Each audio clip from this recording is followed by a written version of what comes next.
Saya ke Mas Lukman Edi ya, sudah bergabung bersama kita di sini lewat sambungan Zoom. Mas Edi, Assalamualaikum.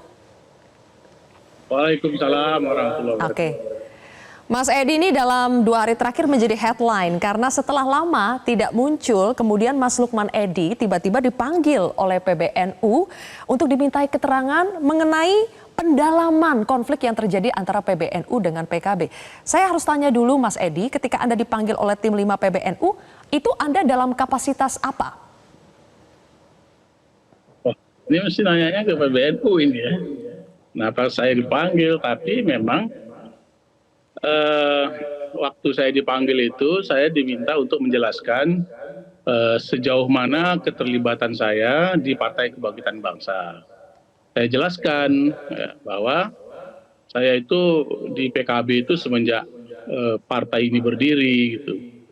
Saya deklarator PKB di daerah di Provinsi Riau. Kemudian karir politik saya di PKB juga mulai dari ketua cabang, ketua wilayah ya, sampai sekjen PKB. Sekjen PKB saya itu menjadi sekjen yang paling lama ya, 7 tahun saya itu menjadi sekjen PKB, 2 tahun di masa Gus Dur dan 5 tahun di masa Caimin. Nah kemudian setelah jadi sekjen saya juga 5 tahun menjadi ketua DPP PKB ya. Oke.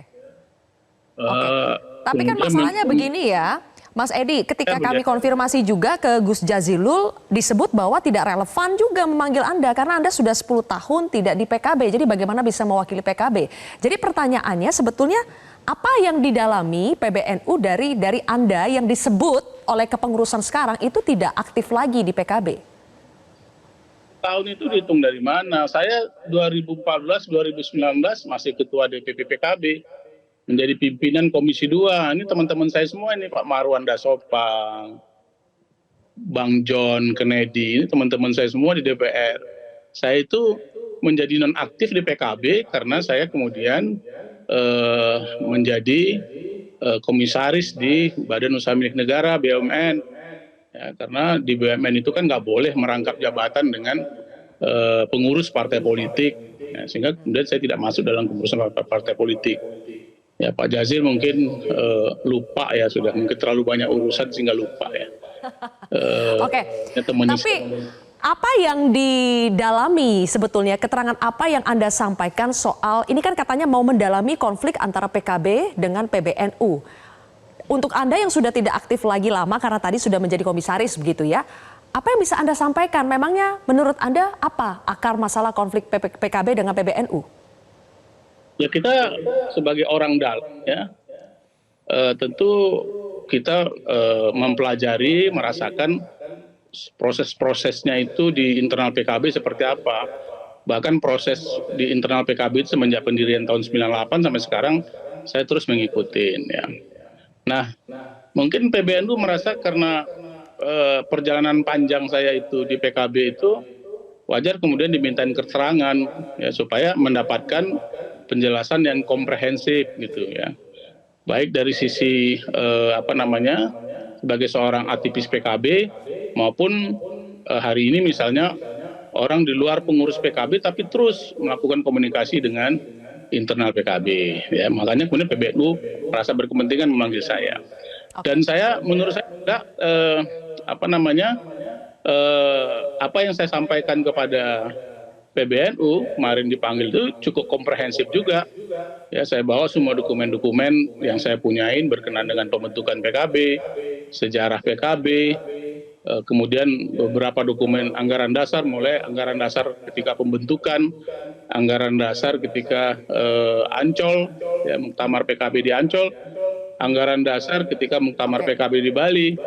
Yang kemudian kita banding-bandingkan dari 3 anggaran dasar ini yang mana terjadi perubahan yang substansial dan fundamental ya. Kemudian saya juga ditanya bagaimana sih kepemimpinan Caimin di PKB sekarang. Saya ceritakan apa adanya ya. Menurut Anda bagaimana? Gimana? Kepemimpinan Pak Gus Imin itu ada masalah atau tidak menurut Anda? Ya saya apa ada aja saja ya, bahwa memang semenjak muktamar di Bali, ya PKB tahun 2019 itu terjadi perubahan yang signifikan, dan bukan hanya perubahan pengelolaan, tetapi terjadi juga perubahan anggaran dasar rumah tangga, di mana menempatkan Dewan Suro itu tidak seperti di awal pembentukan PKB, fungsi dan kewenangannya.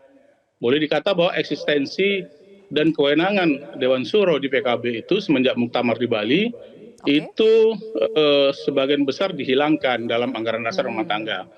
Dalam praktek manajemen partai politik juga kewenangan-kewenangan Dewan Suro itu hampir tidak berfungsi seperti awal berdirinya PKB dulu ya. Oke, baik. Mas Edi sampai di situ dulu, mohon ditahan, saya harus kasih kesempatan ke narasumber yang lain. Jelajahi cara baru mendapatkan informasi. Download Metro TV Extend sekarang.